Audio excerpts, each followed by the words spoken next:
Hello viewers, welcome in my science modifier channel. Today we discussed about osmosis, that means Parasaran. We also discussed about mains topics in this video. यहाँ जितने सारे topics note किए हुए हैं उन सारे topics पे हम लोग आज चर्चा करने वाले हैं, उन सब के बारे में पढ़ने वाले हैं। तो हम लोग आज इसे थोड़ा डीपली या फिर कहें बेस्ट कॉन्सेप्ट के साथ समझने की कोशिश करेंगे और आप लोग अंत तक हमारे साथ इस वीडियो में बने रहिए। ये बहुत ही इम्पोर्टेंट चैप्टर है एग्ज़ाम पॉइंट ऑफ व्यू से। तो कहने का अर्थ ये है कि आप सबसे पहले हम डिस्कस करने वाले हैं परासरण। परासरण है क्या? परासरण एक ऐसा प्रोसेस है जिसमें कम सांद्रता वाला जो विलायक होता है वो ज़्यादा सांद्रता वाले विलयन में जाने का प्रयास करता है, कोशिश करता है। और ये वहाँ पर प्रयास होती है कि दोनों जो विलयन है, दोनों साइड का जो विलयन होता है वो दोनों विलयन जो है आइसोटोनिक हो जाए। क्या हो जाए? आइसोटोनिक। हम लोग आइसोटोनिक की भी बात करेंगे। सबसे फर्स्ट टॉपिक जो है परासरण के बाद वो आइसोटोनिक ही है। तो परासरण जो है उसको हम थोड़ा सा एक एग्जांपल से भी समझना चाहेंगे। इसमें दो विलयन होती है। तो देखिए,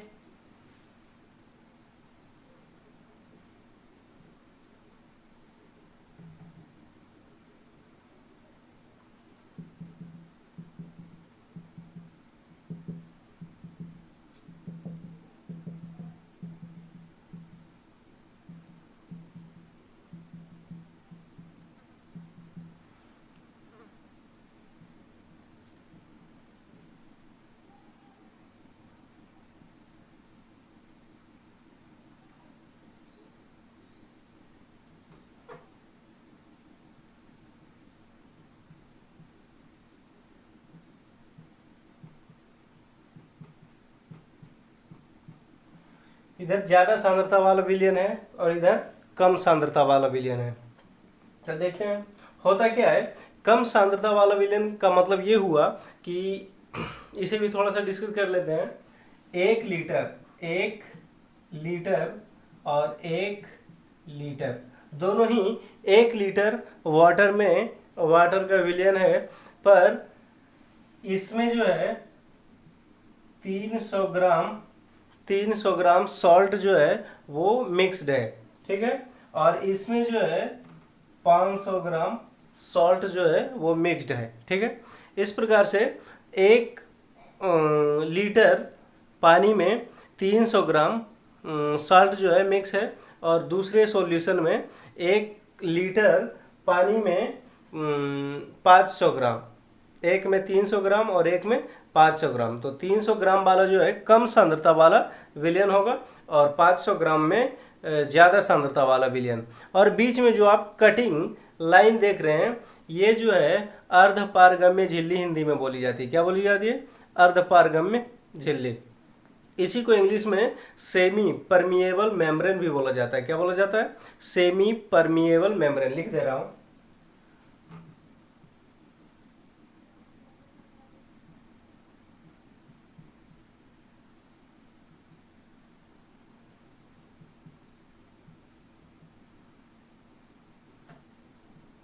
सेमी परमिएबल मेम्ब्रेन है। ठीक है। तो हिंदी में अर्धपारगम्य झिल्ली बोलते हैं। ज्यादा सांद्रता वाला मतलब हाई कॉन्सेंट्रेटेड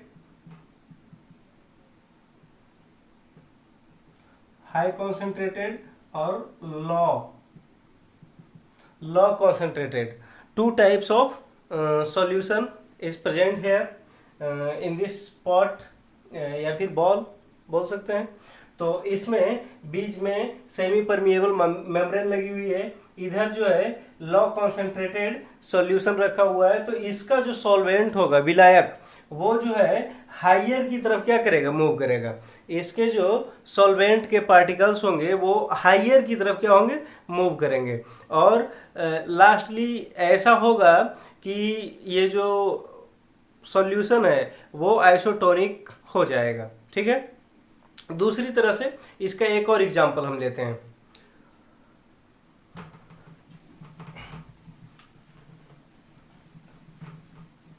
इसमें हमें एक बर्तन लेना है। ठीक है, ये बर्तन हमने लिया।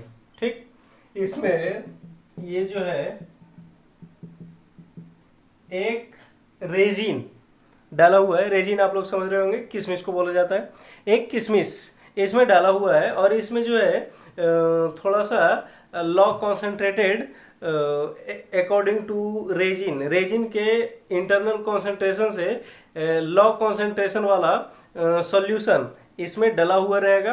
ठीक है, और उसमें रेजिन को डाल देंगे। ठीक है, कुछ देर बाद क्या देखने को मिलेगा, ये जो रेजिन था ये श्रिंक्ड था सबसे पहले, मतलब झुर्रीदार टाइप का सिकुड़ा हुआ था।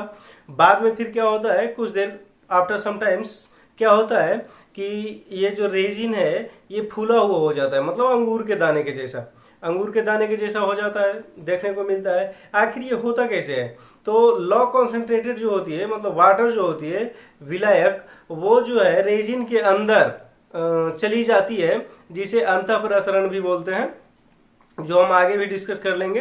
अंतःपरासरण होती है और उसके अंदर जो है विलायक पहुंच जाते हैं और उसके आकृति में चेंजेस लाते हैं। ठीक है, तो इस प्रकार की जो परिघटना होती है इसे ही हम लोग क्या बोलते हैं, परासरण बोलते हैं। ठीक है, तो low concentrated to higher concentrated solution की तरफ जो है पार्टिकल मूव करने लगता है, तो इसको परासरण बोलते हैं।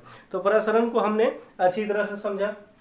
अब इसी एग्जाम्पल के माध्यम से हम लोग समपरासारी, ठीक है, और अति परासारी और अल्प परासारी, जिसे इंग्लिश में आइसोटोनिक, अति परासारी को, समपरासारी को आइसोटोनिक, अति परासारी को हाइपरटोनिक। अति मतलब ज़्यादा, हाइपरटेंशन का भी नाम आपने सुना होगा, मतलब ज़्यादा टेंशन जिस समय होती है उसको हाइपरटेंशन बोलते हैं। ठीक है, तो अति परासारी, अति मतलब ज़्यादा हुआ तो हाइपरटोनिक हो जाएगा, हाइपरटोनिक सॉल्यूशन। और अल्प परासारी मतलब उससे कम, तो तीन ही नाम है, आइसोटोनिक और हाइपरटोनिक और हाइपोटोनिक। ठीक है, तीन प्रकार की नाम जो है हम लोग यहाँ पर डिस्कस करने वाले हैं।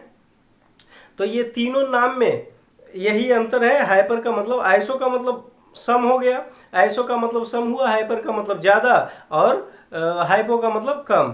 तो ये ज़्यादा, कम और बराबर किस चीज़ के बारे में, किसके मतलब कि तुलनात्मक बात की जा रही है, किसकी तुलना के आधार पर, एक टर्म से हम लोग तीनों को खत्म करने वाले हैं, अच्छी तरह से समझ लेने वाले हैं, जो कि लाइफ में कभी भूलने वाली बात नहीं होगी। तो देखते हैं तीनों में क्या अंतर होता है।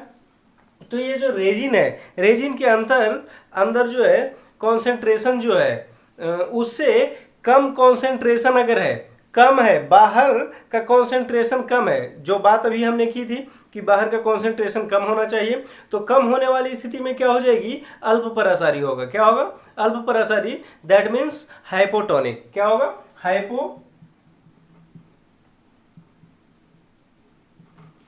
मतलब less according to exterior solution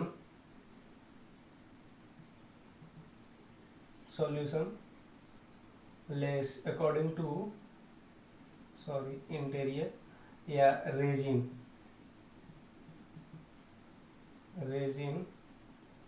concentration less according to, resin जो है इसके कॉन्सेंट्रेशन से कम कॉन्सेंट्रेशन होना चाहिए, किसका, ये जो सॉल्यूशन है उसका कम होना चाहिए। अगर कम होगा तो क्या हो जाएगा, हाइपोटोनिक। क्या होगा, हाइपोटोनिक। अगर इससे ये ज्यादा मतलब ज्यादा इसका कॉन्सेंट्रेशन होता है, जैसे मान लो हम लोग सॉल्ट ले लेते हैं, क्या ले लेते हैं, सॉल्ट ले लेते हैं। बाहर में ये वाटर की जगह हम लोग सॉल्ट लेते हैं, या कोई सॉल्यूशन की जगह सिर्फ सॉल्ट, सूखा हुआ ड्राइड सॉल्ट ले लेते हैं, और उसके बीच में फूला हुआ जो ये होता है अंगूर जैसा दाना जो बन जाता है रेजिन का, किशमिश का, उस दाने के चारों तरफ हम अगर ड्राई सॉल्ट रखते हैं तो वो क्या होगा, अंदर का जो है कॉन्सेंट्रेशन वो कम रहेगा और बाहर का कॉन्सेंट्रेशन ज़्यादा हाइयर रहेगा। तो अंदर से जो है खिंचाव हो जाता है किसका, उसके अंदर जो वाटर है, वाटर मॉलिक्यूल वो बाहर निकल जाएगा। ठीक है, तो इस प्रकार की परिघटना जो होगी वो भी ऑस्मोसिस ही होगा, लेकिन उस टाइप का जो कंडीशन होगा, मतलब रेजिन का जो है वो कॉन्सेंट्रेशन कम होगा और सॉल्ट का जो है वो ज़्यादा होगा। ठीक है, तो उस कंडीशन में क्या हो जाएगा, मान लो कि ये जो है सॉल्यूशन था, ठीक है, सॉल्यूशन, और ये जो है मान लो कि हम सेकेंड कंडीशन में, सेकेंड कंडीशन में हम क्या करते हैं, ये सॉल्यूशन की जगह, सॉल्यूशन फर्स्ट कंडीशन में था और सेकेंड में हम क्या करते हैं, सॉल्ट ले लेते हैं। क्या ले लेते हैं, सॉल्ट, वो भी ड्राइड सॉल्ट ले लेते हैं, सूखा हुआ नमक जो है वो ले लेते हैं। तब क्या होगा कि बाहर का कॉन्सेंट्रेशन ज्यादा होगा और अंदर का कॉन्सेंट्रेशन कम होगा।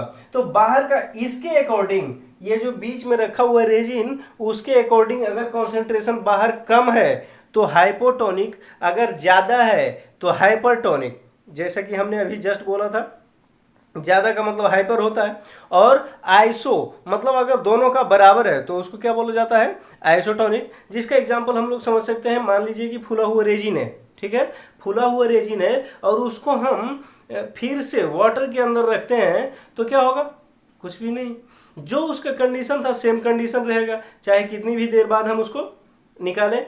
ठीक है, हाँ थोड़ी बहुत उसमें चेंजिंग हो सकती है, क्योंकि हम लोग आइसोटोनिक होने तक का इंतजार नहीं किए होंगे पहली अवस्था में, तब हो सकता है, वरना जो है वो उसी कंडीशन में रह जाएगा और दोनों जो है सेम कंडीशन में रहेगा। उसी को दोनों का कॉन्सेंट्रेशन अगर सेम रह जाता है तभी, ऐसा आगे कोई उसमें चेंजेस नहीं हो पाता है। तो चेंजेस नहीं हो पाने की स्थिति में उस टाइप का जो कंडीशन बनता है उसी को हम क्या बोलते हैं, समपरासारी सॉल्यूशन। समपरासारी सॉल्यूशन, जो उसके अंदर पदार्थ डाला हुआ है, आप जैसे हम लोग डाले हुए थे यहाँ रेजिन यूज कर रहे थे, तो रेजिन का कॉन्सेंट्रेशन और बाहर के सॉल्यूशन का कॉन्सेंट्रेशन इफ सेम हो जाएगी तो वो समपरासारी का क्या होगा, एग्जाम्पल होगा। तो हम लोग अच्छी तरह से इन सारे टर्म्स को समझने का प्रयास किया है। अब हम लोग थोड़ा सा अंतःपरासरण और बहिःपरासरण पर ध्यान देंगे। अंतःपरासरण क्या है, अंतःपरासरण ऐसा परासरण है जो कि मतलब रेजिन फर्स्ट कंडीशन में क्या हुआ था, बाहर का जो मॉलिक्यूल था, वाटर मॉलिक्यूल उसको अंदर ले रहा था, अंदर खींच रहा था, अवशोषित कर रहा था, और जिसके कारण वो उसमें क्या हो रहा था, फूल रहा था, उसका दाना जो है बड़ा हो रहा था, उसका श्रिंकनेस खत्म हो रहा था। और दूसरा कंडीशन जो होता है, हम लोग जो आइसोटोनिक को छोड़ के दोनों की जो बात किए थे, हाइपर और हाइपो, दोनों कंडीशन में कुछ ना कुछ होता है। तो उसी में एक में अंतःपरासरण होता है और एक में बहिःपरासरण होता है। अंतःपरासरण किस में होता है, अंतःपरासरण होने के लिए बाहर का जो है, यानी कि फर्स्ट कंडीशन जो हम लोग रखे थे, बाहर का सॉल्यूशन का कॉन्सेंट्रेशन जो है वो कम होना चाहिए, किसके, रेजिन की अपेक्षा। रेजिन की अपेक्षा बाहर के सॉल्यूशन का कॉन्सेंट्रेशन कम होना चाहिए, तब क्या होगा, वो विलायक उसका जो होगा वो रेजिन के अंदर जाएगा। ठीक है, और दूसरा जो होगा कंडीशन वो बहिःपरासरण होगा, जो हम लोग बोले थे कि फुला हुआ जो रेजिन है उसके चारों तरफ नमक डाल दीजिए, तो नमक क्या करेगा, उसके अंदर का जो भी वाटर मॉलिक्यूल है उसको खींच लेगा, अवशोषित कर लेगा, तब वो श्रिंकिंग पोजीशन में फिर से आ जाएगा रेजिन, यानी सिकुड़ा हुआ पोजीशन में आ जाएगा। तो अंतःपरासरण जब कोई भी वाटर मॉलिक्यूल को अंदर लेगा, या कोई भी सॉल्वेंट जो है उसको अगर अंदर खींच रहा है कोई भी पदार्थ, तो वो होगा अंतःपरासरण, और जब अंदर से बाहर निकाला जा रहा है तो वो बहिःपरासरण होगा। इन सारी चीज़ों को हमने बहुत अच्छी तरह से समझने का प्रयास किया है, आशा करता हूँ आप लोग भी समझ गए होंगे। तो हम तो जानते हैं आप लोग बहुत ही ईमानदार हैं और वीडियो को आप शेयर ज़रूर कीजिएगा ताकि बहुत सारे लोगों तक ये पहुंच सके और उन लोग का भी समस्या का समाधान हो सके और उनका भी एग्ज़ाम्स अच्छा जाए। क्योंकि कर भला तो हो भला, अगर आप किसी की भलाई करते हैं तभी आपकी भलाई पॉसिबल है। और कुछ लोग जो सोचते हैं कि मतलब हमसे थोड़ा सा किसी को अगर पुश कर दिया तो वो हमसे आगे निकल जाएगा, ऐसा नहीं है, ऐसा कुछ भी नहीं है। आप किसी को जितना पुश करोगे उतना उसी के बहाने आप थोड़ा आगे निकलते जाओगे। इसलिए ये जो है भलाई करने का काम कभी लाइफ में छोड़ना नहीं चाहिए। ठीक है, इस प्रकार से हम लोग एक दूसरे की भलाई करते हुए लाइफ में आगे बढ़ते रहें। धन्यवाद। और आपकी इच्छा हो तो सब्सक्राइब भी कर लीजिएगा, कहने की ज़रूरत है नहीं, मैं आपको बार बार कहना नहीं चाहूँगा। Thank you.